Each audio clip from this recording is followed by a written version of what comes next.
পাকা টমেটোর ডাল তৈরি করার জন্য আমি এই টমেটো, রসুন, শুকনো লঙ্কা আর এই বেগুন নিয়ে নিয়েছি।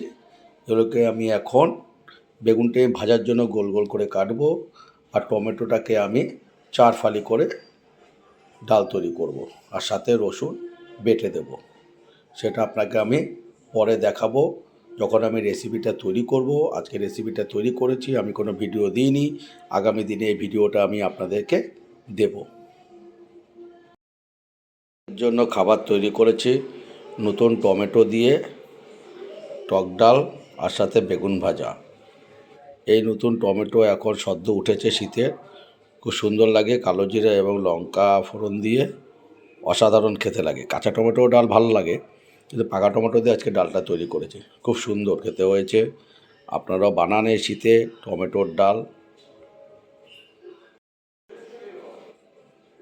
সামনে আমি এই টমেটোর ডালের ভিডিওটা ছাড়বো, যে আমি কি করে টমেটো ডালটা তৈরি করেছি, সাথে একটু রসুনও দিয়েছি আমি, সেটা আমি দেখিয়ে দেবো।